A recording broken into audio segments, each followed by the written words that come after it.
안녕하십니까, 제임스 오입니다. 스쿠바티 라디오 이 채널 네바니 세바네입니다.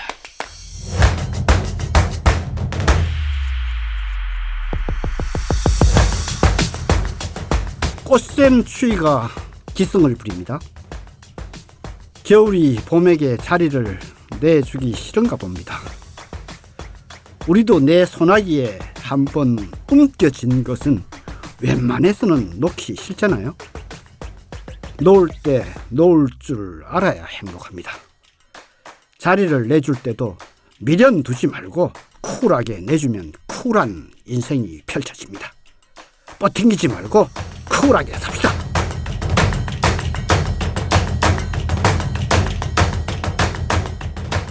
지난 4회차 방송에서 우리의 보금자리이고 우리가 살고 있는 지구, 이 지구에서 펼쳐지고 있는 환경 문제 중 하나인 플라스틱 문제에 대해 말씀드린 바 있습니다. 플라스틱은 모든 면에서 편리하고 가격이 싸기 때문에 많이 만들어지고 많이 사용되고 결국 많이 버려집니다. 그리고 잘 썩지 않습니다. 버려진 플라스틱은 계속 쌓여가고 있습니다. 1997년 미국 캘리포니아와 하와이 섬 사이에 태평양 한가운데 거대한 쓰레기 섬이 발견됐습니다. 온갖 쓰레기들이 해류에 밀려와 쌓이기 시작한 쓰레기 섬은 크기가 점점 커져서 현재는 한반도 면적의 7배까지 크기가 커졌습니다. 전체 쓰레기 양은 8만 톤이 넘고 이 중 80% 이상이 플라스틱인 것으로 추정됩니다. 생태계를 위협하는 플라스틱 쓰레기, 태평양의 쓰레기 섬과 같은 거대한 쓰레기 더미가 세계 5대양에 모두 확산되고 있다고 합니다. 바다에 버려진 플라스틱은 시간이 지나면 끈끈한 젤리와 비슷한 형태로 변형되기도 합니다. 이렇게 변형된 플라스틱은 작은 해양 생물에게 섭취될 수도 있습니다. 플라스틱을 먹은 작은 물고기를 더 큰 물고기가 잡아먹으면서 큰 물고기 몸에는 더 많은 플라스틱이 쌓이게 됩니다. 결국 물고기 몸에 쌓인 플라스틱은 최상위 포식자인 인간에게 오게 될 것입니다. 오늘은 태평양에 있는 플라스틱 섬을 직접 다녀오시고 플라스틱 환경에 깊은 관심을 가지고 플라스틱 환경 사업을 하고 계시는 KMP 김기호 사장과 플라스틱 섬에 대해 얘기를 나누어 보겠습니다. 김 사장은 지금 출장 중이기 때문에 저희 스튜디오에 직접 오지는 못하고요. 전화 연결해서 인터뷰를 진행하겠습니다. 김 사장님 안녕하세요. 네, 안녕하세요. 아이고, 지금 뭐 어디 출장 갔다 오시는 길이라고 들었습니다. 네네, 그렇습니다. 예. 저기 태평양에 있는 소위 플라스틱 섬에 다녀오셨다고 들었습니다. 언제 무슨 목적으로 다녀오셨나요? 네. 저는 2011년, 12년도에 네. 그 하와이에 업무 출장 시 예. 그 지인의 안내로 거기를 다녀왔습니다. 근데 당시에는 뭐 어떤 목적을 가지고 거기를 방문한 것이 아니라 제 취미 활동인 낚시 생활을 하다가 그 인근에 그 태평양에 있는 GPGP라고 해갖고 그레이트 퍼시픽 가비지 패치라고 해서 플라스틱 섬이 그 하와이 북동쪽 1600km에 북동쪽 1600km요? 네네, 하와이하고 캘리포니아 그 사이에 위치해 있습니다. 하와이에서 꽤 많이 떨어졌겠네요. 네네. 근데 이제 제가 가본 곳은 거기 근처까지는 아니지만 거기서 부유물로 떠내려온 그런 섬을 보았습니다. 근데 거기서 본 것조차도 상당히 넓게 분포가 돼 있었기 때문에 저 인류의 그 폐단이 얼마나 큰지 거기서 좀 느낄 수가 있었습니다. 그래서 다녀와서 저는 이제 환경사업 쪽에 매진할 결심으로 2012년부터 지금까지 이제 해오고 있습니다. 그럼 그때 직접 어쨌든 그 작은 플라스틱 섬이지만 그걸 직접 보셨네요. 네네, 보았습니다. 그럼 그게 실제 그게 잠수를 해서 한번 들어가서 보셨나요? 아, 그 당시에는 제가 그 스쿠버 예. 자격증이 없어서 잠수는 못해요. 보고요. 프리다이빙으로 다이빙을 해서 본 적은 있습니다. 그때 예. 이제 봤을 때는 이 섬에 분포되어 있는 플라스틱이 인류가 그 버려진 플라스틱과 그 태풍과 쓰나미로 인해서 그 쓸려 내려온 곳입니다. 여기가 조류가 잠자는 곳이라고 합니다. 예. 그래서 플라스틱 섬이 태평양, 인도양, 대서양 이렇게 세 군데에 분포가 되어 있는데 제가 본 거는 태평양에 있는 그 플라스틱 섬을 본 겁니다. 그럼 그 섬의 크기가 어느 정도 됐나요? 그때? 당시 제가 다녀와서 그 학회 보고된 거를 찾아봤는데요. 네. 1997년에 찰스 무어라는 사람이 태평양을 횡단을 하다 예. 우연치 않게 발견한 섬이고요. 예. 그다음에 이걸 그 팀을 꾸려서 3년간 조사를 했는데 1억 8천만 개의 플라스틱으로 이루어져 있고 그 규모는 한 8만 톤 정도 예. 된다고 보고가 되어 있습니다. 예. 근데 거기 보고서에 진짜 충격적인 내용이 2050년 이후에는 물고기보다 새 플라스틱이 더 많을 것이다. 물고기보다? 네, 그런 보고가 거기 되어 있습니다. 그럼 그 보셨을 때 그 네. 플라스틱이 이제 그 여러 층으로 이렇게 쌓여 있을 거 아니겠습니까? 물 위에, 물 속에, 그죠? 네네. 그 네. 두께가 어느 정도 됐나요? 이게 그 부유되어 있는 플라스틱이기 때문에 그 층의 두께는 그렇게 두껍지가 않습니다. 제가 당시 수경을 쓰고 봤을 때는 1m가 안 됐습니다. 네. 근데 수경으로 보면 한 3배 정도의 크기로 보이기 때문에 그 뭐 자를 대고 이렇게 재본 게 아니어서 가늠을 할 수 없지만 1m가 안 되는 거로 지금 알고 있고요. 예. 그 면적이 초기에는 2011년도 기준에 한반도의 반 정도, 50% 정도의 규모라고 기록이 되어 있는데요. 네네. 근데 2018년도 기준에 조사 보고된 그 보고서를 보면은 15배에서 16배로 나와 있고요. 조사 기간마다 차이가 있는데 20배 이상 된다고 주장하는 것도 있습니다. 거기에 버려져 있는 그런 플라스틱들이 종류가 어떤 거였나요? 네. 거기 분포되어 있는 거를 전체적으로는 볼 수가 없어서 했는데요. 이렇게 어떤 섹터를 정해서 일부분을 봤을 때는 저희가 사용하고 있는 모든 플라스틱이 여기 다 있었습니다. 생활재, 그다음에 가전제품, 자동차 제품, 어떤 건 뭐 항공기 제품이라든지 그 모든 플라스틱은 제가 아는 플라스틱은 거기서 다 본 거를 기억이 납니다.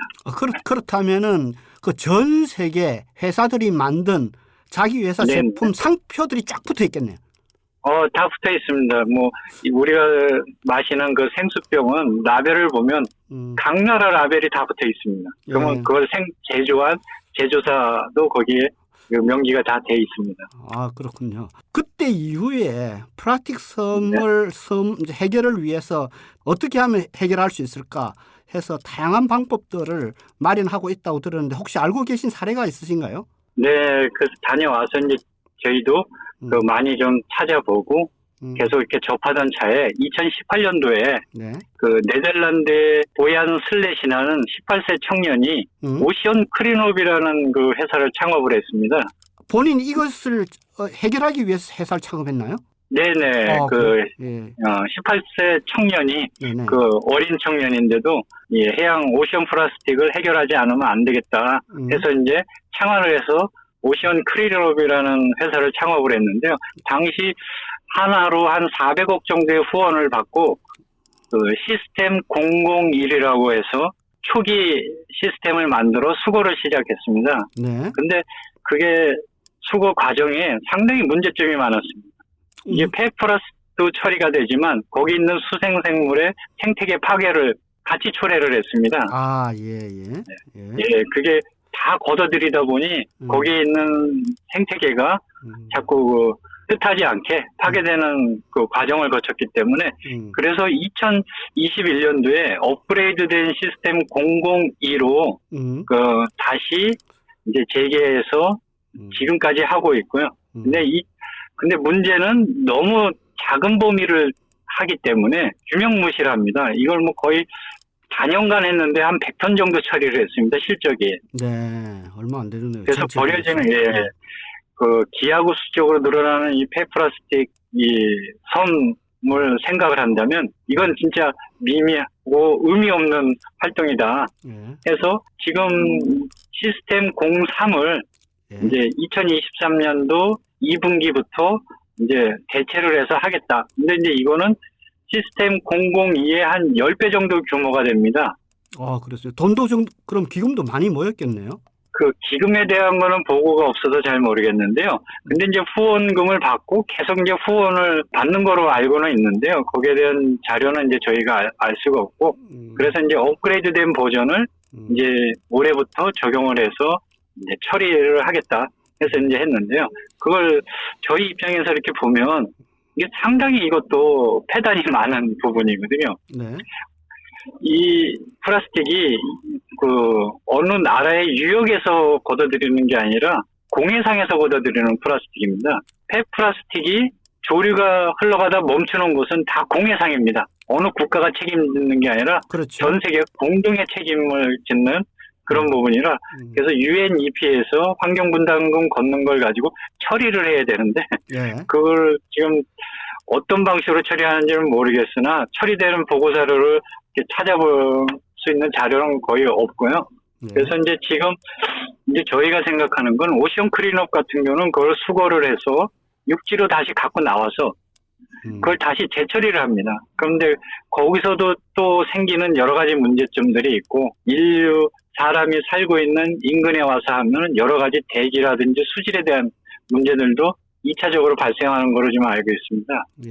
그래서 저희 그 KMP 같은 경우는 그 지금은 규모가 너무 작고 미비한 회사이기 때문에 그걸 나서서 처리를 하지는 못하지만 그 나름대로 이제 방법을 가지고 공해상에서 처리를 해서 UNEP나 바젤 기구한테 지원을 받아 그 처리할 수 있는 시스템을 계속 지금 연구하고 있습니다.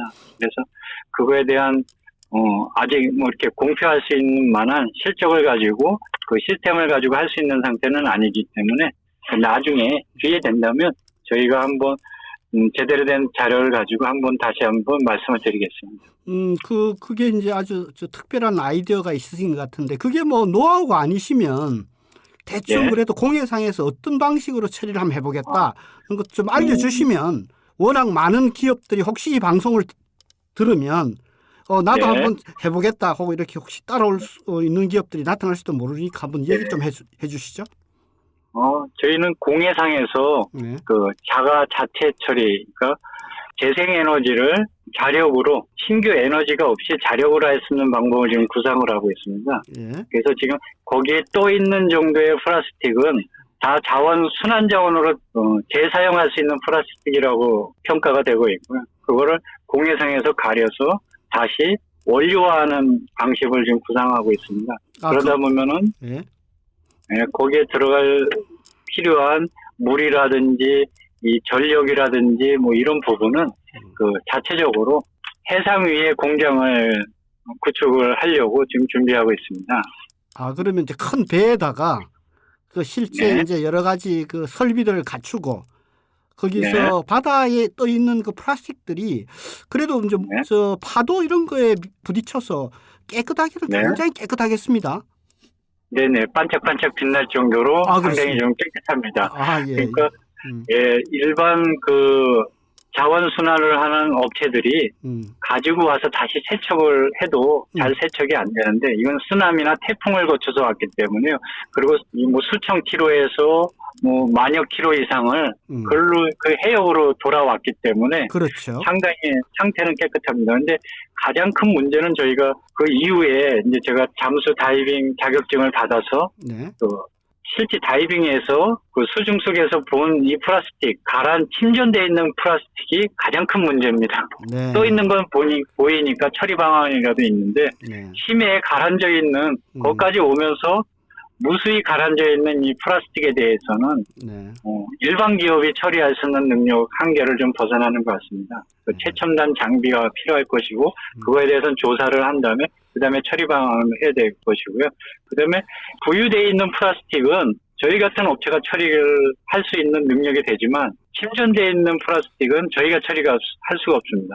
떠 있는 이 폐플라스틱은 순수히 플라스틱 종류로만 있으니까 가능합니다. 근데 이제 깔아앉은 거는 부품으로 되어 있기 때문에 거기 철과 비철과 이런 비중이 바닷물 비중보다 낮기 때문에 다 침전돼 있는 상태입니다. 근데 그 혼합 플라스틱을 일반 소기업이 그거를 처리할 수 있는 그런 플랜트를 갖춘다는 건 불가능하기 때문에 그건 많은 그 유수의 기업들이 생산의 책임 외에 회수의 책임을 가지고 참여하지 않는 한 그 어렵다고 판단이 됩니다. 오늘 이제 주로 이제 플라스틱 섬이니까 위에 떠 있는 플라스틱을 주로 얘기를 많이 했는데 떠 있는 플라스틱도 문제지만 우리 김 사장님께서 말씀하시는 것은 깔아앉은 것은 훨씬 더 문제가 크다 이 말씀이시네요. 네네 맞습니다.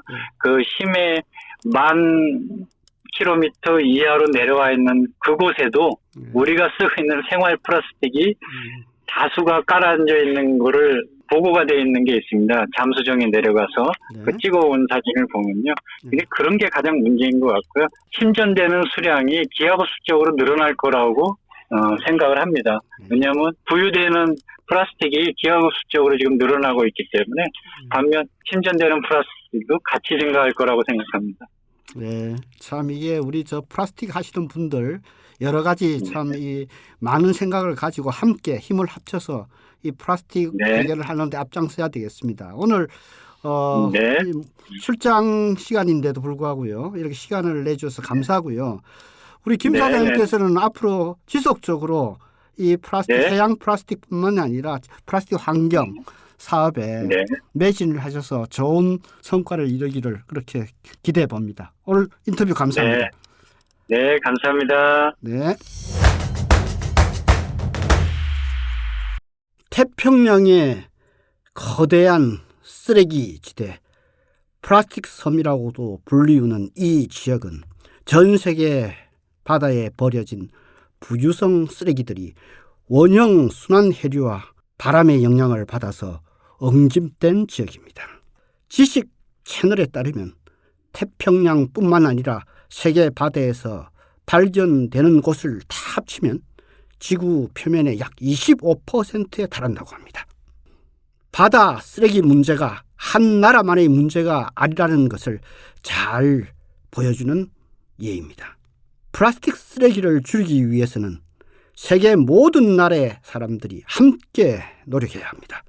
개개인의 작은 노력들이 모여서 큰 결과를 만들 수 있습니다. 오늘 하루 일회용 플라스틱 제품을 쓰지 않는 날로 정하고 우리 모두 함께 실천하는 것은 어떨까요?